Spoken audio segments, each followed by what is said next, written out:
All right. Welcome, everyone. Good morning. Thank you for joining us today in our latest monthly Insider session. As you can see, we're doing things a little bit differently this time around. We've added some guests to our conversation. It's now a panel, I guess, right? If it's more than two, it's a panel. We've got Richard Norrell from Washington Department of Transportation and Chuck Picard from North Dakota IT. And these guys have been long-standing partners of ours and collaborators, and I'm really thrilled to have you guys involved and offer your insights and comments and say whatever you want to say. But so as usual, I want to start off with a set of slides that just helps to set the context of what we're doing. And then, we're going to keep this is going to be hopefully very conversational. And then Randy's going to show you what we're thinking about. So without further delay, I'm going to share my screen. And let's see here.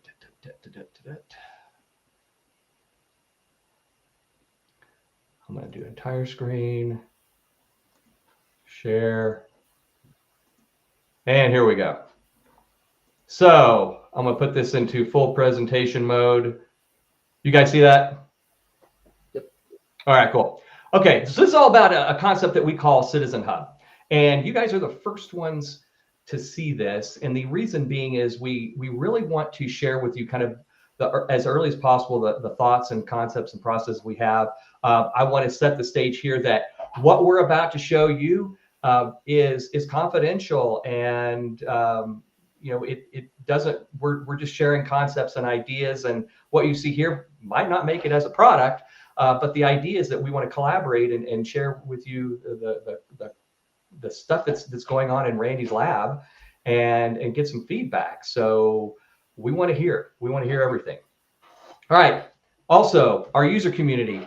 Our two guests are part of our expanded and rethought user community, and I highly encourage you to join. In fact, all of the videos and links and presentations that we've been sharing on our insiders are on the community, so you don't have to fumble around and look for links and emails and everything. If you join, you get access to this, and it's there, and then you can post and ask questions and contribute thoughts.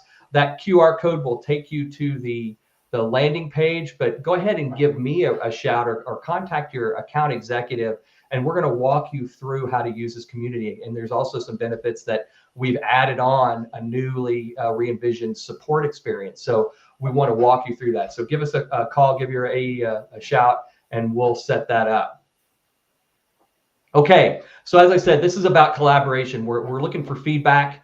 We're looking on what makes sense, what needs clarification, what processes in here can we automate. We're always just trying to find new partners to work and refine and bring things to market that add value.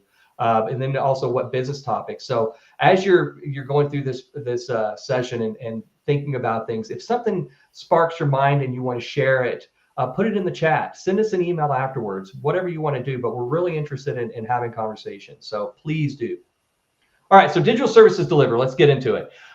Digital services delivery is on the minds of a lot of folks, and this is whether it's you're within the commercial environment, delivering banking services or whatever, and also obviously within state and local government.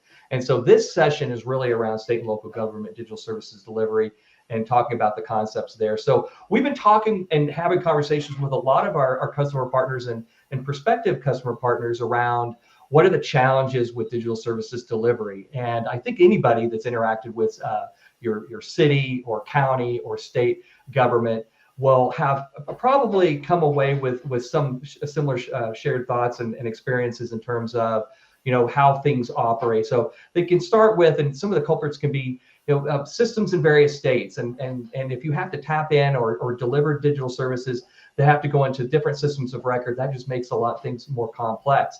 And oftentimes, some of these things get exposed to the citizen themselves, so they traverse from one site to the other.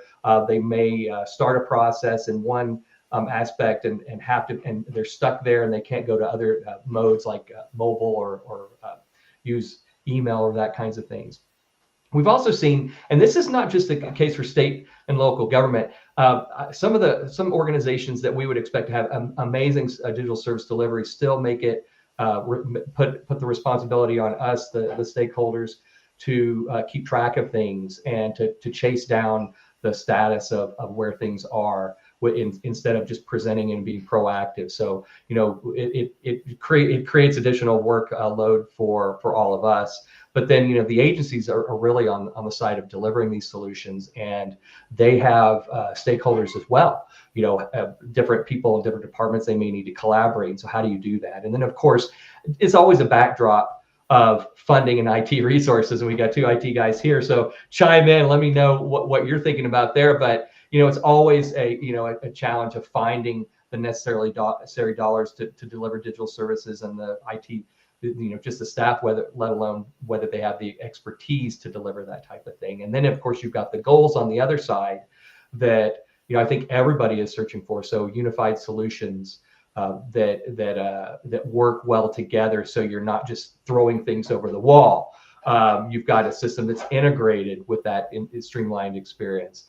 You're looking more, and I think all of us are looking for ways to enable self-service, not only as just a way to present digital services in a 24/7 format, but it also helps offload some of the burden on staff that are already stretched thin. So if you can enable people to do more for themselves, they're happy, everybody's happy. And then of course, we want this, we're thinking that this has to be an effective solution for both small agencies and departments, as well as being able to be scalable up to large agencies. So that's kind of the backdrop of what we're thinking, and it's really driving our thought process for this concept called Citizen Hub. I'm really interested, Richard, Chuck, does this resonate with you? Are you seeing some things when you're talking to colleagues? Is this true, partially true? How on the mark is this? I mean, from the Department of Transportation standpoint, the way that we're using the ECM, there's none of it that's actually public facing or feeding public facing requests. We have other systems that are doing that, some of which tie into our ECM for workflow processes, but nothing that's being used right now, like our permitting system.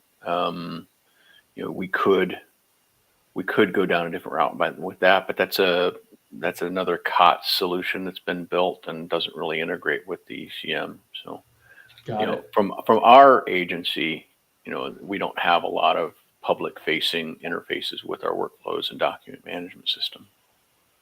Yeah, I imagine that's a challenge, and the more of these, like you say, these COTS systems, commercial off the shelf, there's probably, it increases the challenge to make anything public facing. Chuck, what about you? Is it also a challenge you see? Yeah, absolutely. We have had a governor that got into IT. He's a former exec from Microsoft, and he compared our situation and what we're trying to do much like Amazon. We provide all the IT services to all the state agencies, and the state agencies are out there as individual entities, and they are sitting there, and as citizens, they're coming to the state, and they are coming to each individual agency, whether it's coming for a hunting license, it's coming for food stamps, SNAP benefits, child support, you name it. They're interacting with multiple agencies. And right now, there is not a one-stop shop. And that's where the comparison to Amazon came in, was the whole concept that the ideal way that the state would be delivering services would be a singular portal where the person would be able, the constituent citizen would be able to come in and say what they want, what they're looking for. And by doing that, it would direct them to the multiple places that they could go. They would have, they'd have one persona within the state instead of potentially multiple personas. So, and what you're talking about, in the engagement barriers, when you start talking about government, we are on a 2 years are moving faster. Technology moves faster, needs change overnight, and so it is a struggle for us at a state government level of trying to react to what the constituents want. So Yeah. yeah. Yeah, it's really interesting. I find it in the government technology space and talking with folks like you, because I'm a customer as well as a vendor, and so yeah, we these are things that I would love when I interface or interact with my city or my county or my state. Let's talk about a little bit about the objective, because I think that unprompted, and there was no rehearsal. I think you hit the nail on the head. At least what we're seeing is that our objective is to present to the citizen, and actually for the internal staff as well. I think that staff often get the short end of the stick, and you're focused mostly on the outside stuff, but you got to do the inside stuff too. But presenting to them a single user experience or interface to access services that matter to them, something that remembers previous engagements and information that's collected, something that makes it easy to organize and add new services, and then that single source of status for updates and interaction. So ultimately, you said this phrase that I've kind of used occasionally, this one-stop shop concept, and just a little bit more about what we're thinking about. And then I'm going to switch it over to Randy, who will show everyone what this looks like. What we're looking to do is enable any state and local government, or the departments and agencies, to own more of the service delivery, but within a framework that unifies everything. So you're not. What this doesn't do is it doesn't push more work on the IT folks. It puts it in the hands of these individual agencies and departments, but it keeps everything in control. But it also allows those constituents to subscribe. So it's got that publishing and subscribe metaphor capability. And we call those service hubs.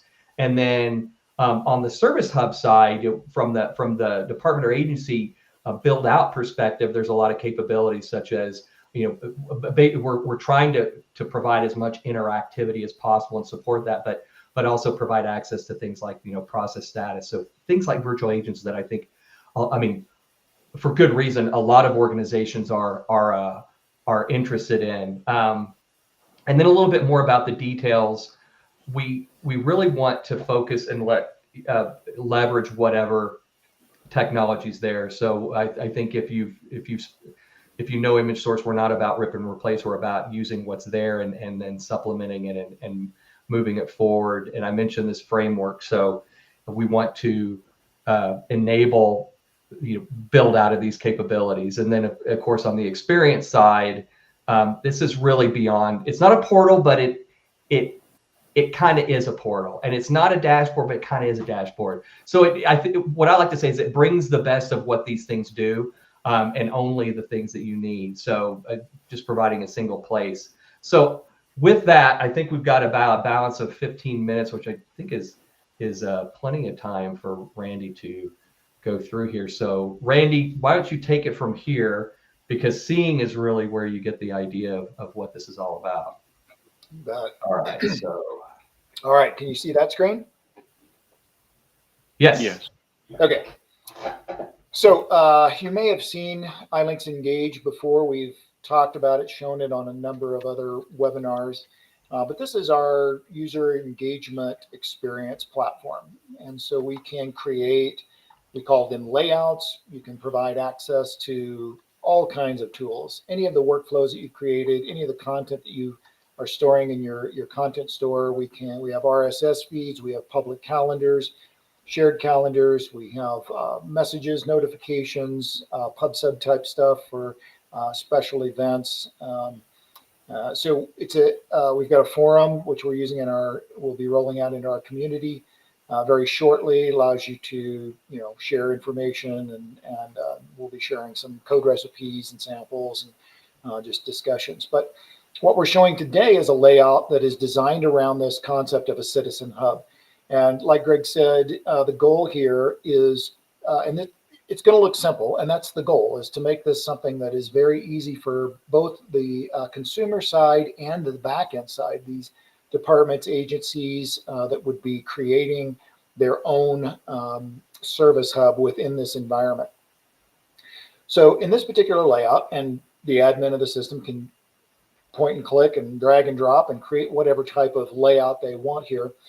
We've put the Citizen Hub here. So if I am a first-time user and I log into the system, what I see are the most frequently used service hubs in the system. So this would just be based on popularity in terms of how many people use them and whatnot. So I might see a service here that I need without having to do anything.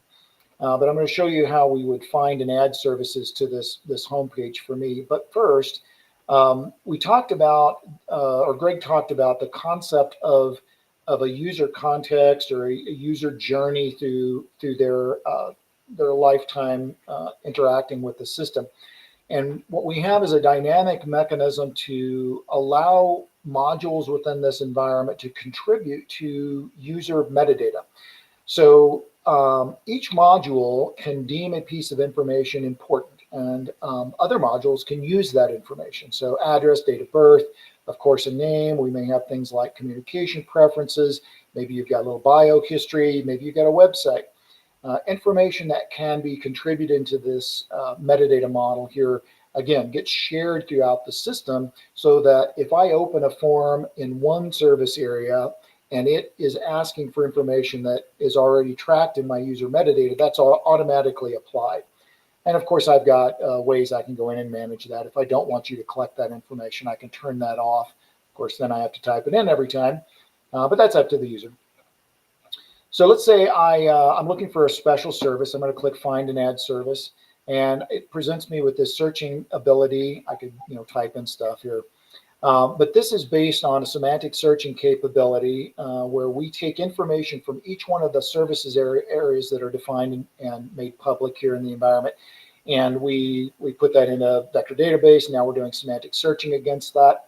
And so if I was interested in hunting, I could type in hunting and it would pull up service areas or departments or agencies. And these could be at the state level. They could be at a county level or a city level or municipality. Doesn't matter, and I'm going to be able to find those services. So I can click through, see some information. If this is just a quick one and done, I have access to email and phone and whatnot for these services, or I can punch out directly to their main web service, or I can click and go be taken right into their particular service area. I can also add these services to my homepage. So Department of Transportation, very common one, people interacting, getting their driver's license renewed, then verifications, license plates, etc., buying and selling cars. So that may be a very popular one for people to add to their homepage, but what that does is puts it right here. So the next time I log in, the first things I see are my favorited services, and then the list will continue with the most popular ones beyond that. So let's just pop in real quick to this Department of Special Programs. I'm going to go ahead and collapse my navigation menu so I have my screen real estate here. So here we have a department that has created a presence within this environment, ecosystem, whatever you want to call it. And it's going to allow constituents to come and work with them, participate with them, finding information, kicking off transactions, and basically digital interaction with them. So I still have these same options where I can click and call them or punch out to their website. And I can, if I am the administrator of this service hub, I can edit it right here on the front end. So what this allows me to do, if I'm an administrator of the system, I can create as many of these areas, these service hubs as I want, and assign ownership. So I could assign ownership to Greg, and he could come in and just go to town creating all of the services that he wants here. So let's go through some of that. I'm going to skip over inbox and documents just for a second and take you into some of these constituent service areas. So as the service hub owner, I can create any number of these services. And these operate very much like a website that you would see today, where I've got some navigational elements on the left. I can pop into all of these different programs. I can always go back to the home page for this service and get top level information. The editor also allows me to embed links within any of these HTML pages to direct the constituent directly to a particular service or a program within that service. And so I'll show you what the editor looks like here in just a second. But this, you can imagine, this allows your constituents to come in. You've got this HTML presentation. You can go to town there, full colors and fonts and whatever content, embed images and embed videos, or whatever you want to do in terms of that presentation. But also, you can expose content and forms. So very popular for areas, agencies, departments to put PDF forms up. So you could do that. You can have a document form. You can have an area of your form that exposes these PDF forms that you have today. So you don't have to change your business process. But if you'd like to create a digital form, you can do that and then expose that through a form area. So here we've got an energy efficiency rebate form. And so this is just using our iLinks eForms. And as a constituent, I can fill this information in. You see some of that contextual information that the system manages that has been pushed into this form to pre-populate some of this information. And if we're tracking physical address, that could be populated, age, birth date, things like that could be populated here as well. So let's just, I'm going to put in, let's see, it's 11:22 is the time, and this is Thursday Avenue. So we'll just track that. So I could go ahead and fill out this form. I'm not going to do that. I'm going to submit it. So my form has been submitted. So what that has done is created a workflow in the backend iLinks system. So now let's go back here to the inbox. If I click on the inbox, we should see that now appear in my inbox, my constituent inbox.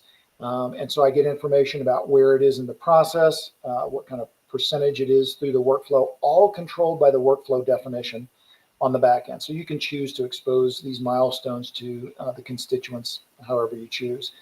We see some that are in filing state, and these are actually from different workflows. So one of the capabilities here is to start aggregating my transactions within this environment, no matter what service I'm using. So that's super helpful for me, as Greg mentioned, as a consumer of these types of services. I can come in here, one-stop shop. I can see everything I've got going on with the state, county, local governments. And so I can just pick up right where I left off.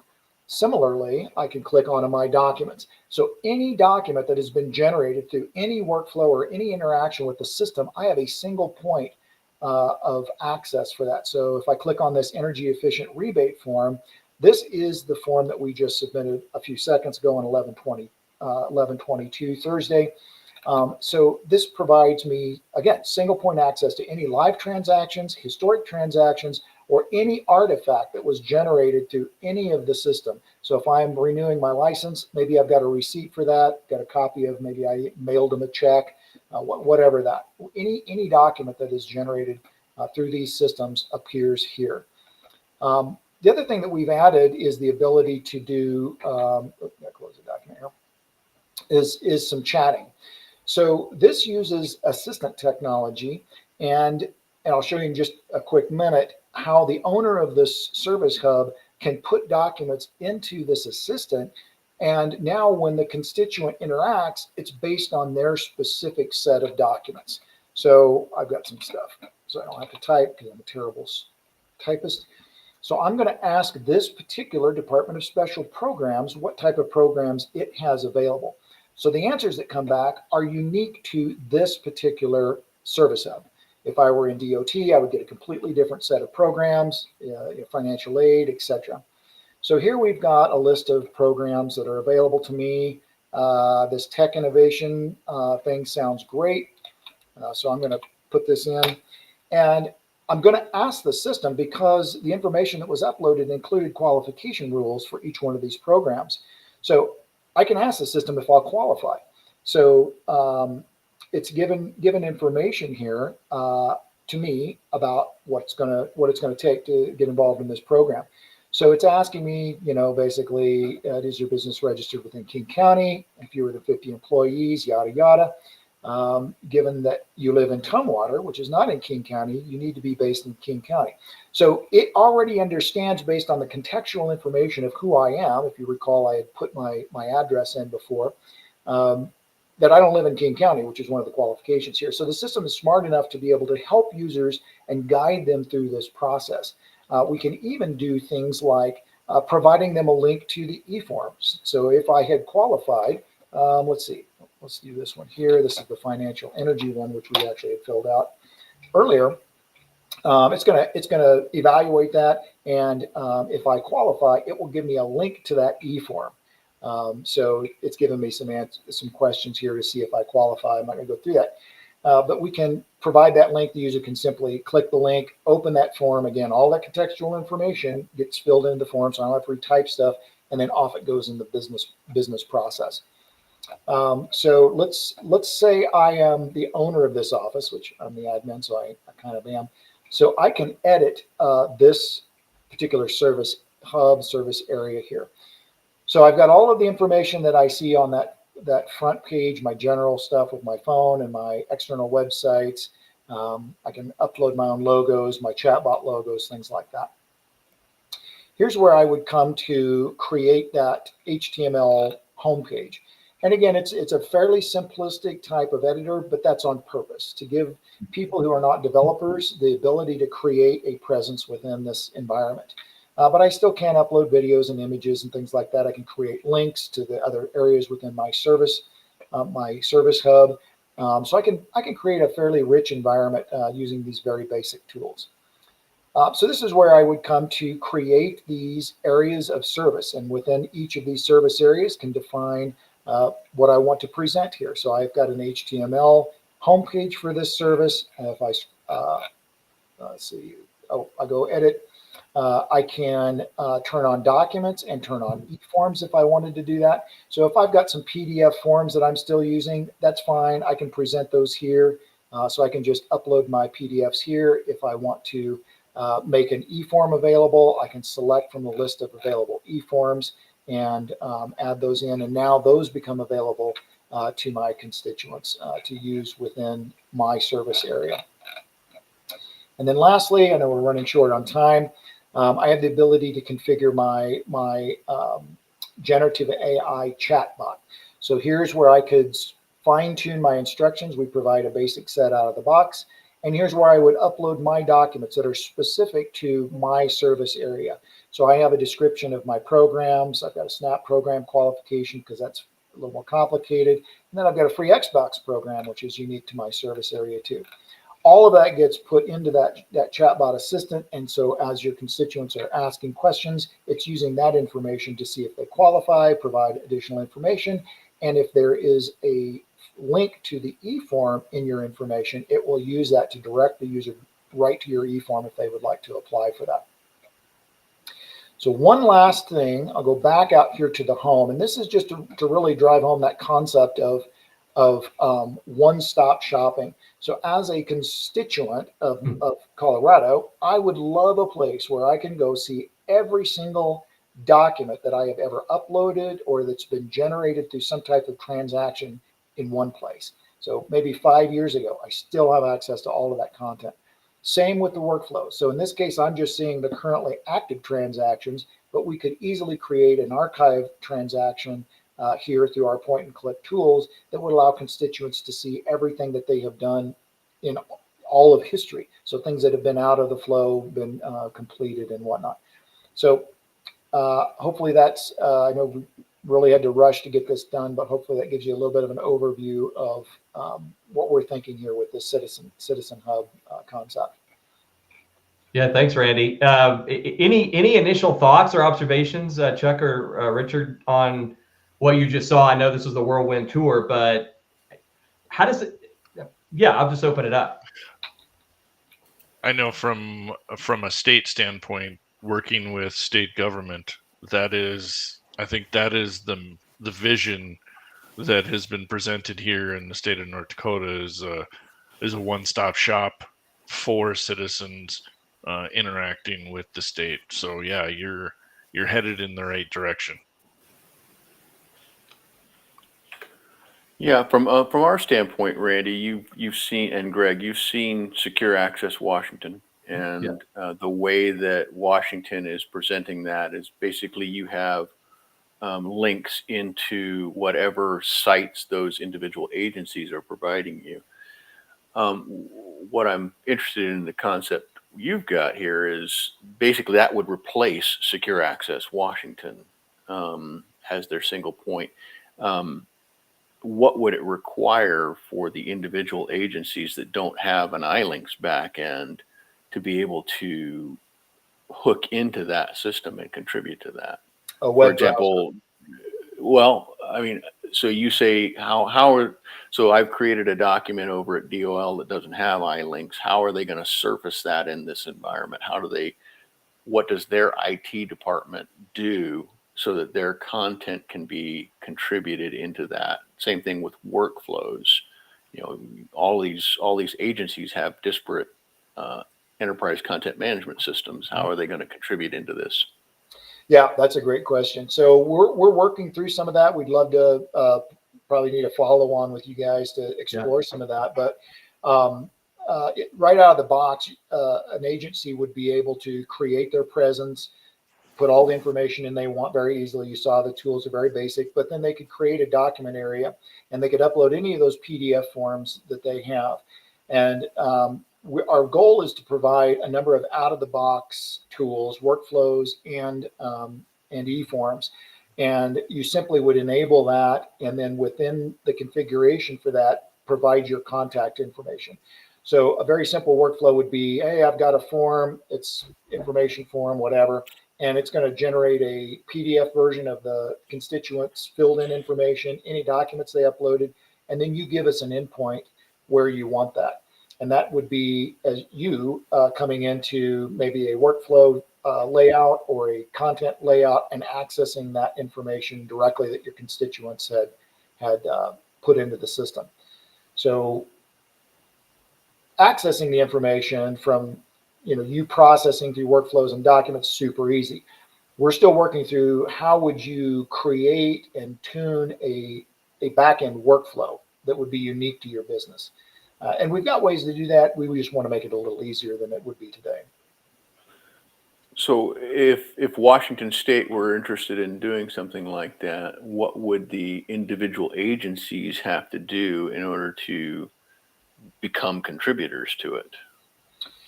I'm assuming there's licensing and everything involved, hosting of. So where would the central part of it be hosted? What would it look like to roll that out across Washington State? And same thing for Chuck's state. What would it look like to roll that out? Yeah, I think the deployment would be kind of up to you. I would think there'd be one centralized system that whomever owns the system would have the complete control over. And then as an admin, let's say you're the admin, Richard. So you would get contacted by one of your user agencies and say, hey, we'd like to have a presence there. So you would basically create that service hub for them and assign that to that group of users or that agency. At that point, they're administrators of that. They go in, they create whatever they want, all the HTML stuff, all the documents uploaded. And then we would have, like I said, some set of out-of-the-box workflows and e-forms that they could use, and we could create any number of those, or you could. And then they would expose those through their service area, and as users interact with it, they would also have an area where they could see those workflows, see those documents. So it would be pretty hands-off from your perspective, except if they want something special from an e-form or workflow, then that could potentially be your job to create that workflow for them and that e-form. They would have access. They could put that into their service area, and then their constituent users could go to town with that. So this would be in Chuck's case, he's at that agency. I'm at one of the departments within. So it would be Department of Enterprise Services for us. So this would be something that they would have to look at adopting and then push down to the different agencies. I think is that so. What you're looking at? Is that what you're thinking, Chuck? Yeah, I mean, from our standpoint, I think that's the vision that's happening within the state is that we do have a centralized IT services for cabinet agencies and others that want to participate. So, yeah, the vision is definitely coming through a essentially managed service. So Cool. Well, it sounds like there's a bunch of other questions that we want to continue on, and I know that we're a little bit over time, but I think that's fine because these are great questions. I just want to finish off with one slide while we're talking and close this out. Is that I'm going to throw up our my and Randy's email. There we go. You see it? So, Richard, we're going to continue this conversation because you've got a lot of good ideas, and I think that we need to consider those. And Chuck, I'm really interested in following the conversation as well, and just learning more about North Dakota's vision and how this aligns to it, just to see what if we're in the right area, and because I'm sure that other states are following in a similar fashion. That's my email. That's Randy's email. Or contact, for those of you that are joining in the audience, contact your account manager and just mention Citizen Hub and they'll get it over to us. What we want to do is we want to continue this conversation. We want to get feedback from everyone and just basically learn how on this is, how close this is, and what else would need to be considered. So with that, I want to thank Chuck and Richard again. Thank you for joining with us today, for listening to us, for offering your thoughts. And for those of you in the audience, if you want to join next time, let me know. You've got my email. So again, thank you very much to everyone. Thanks, Thanks, Greg. Greg. All right. These. thanks. All right.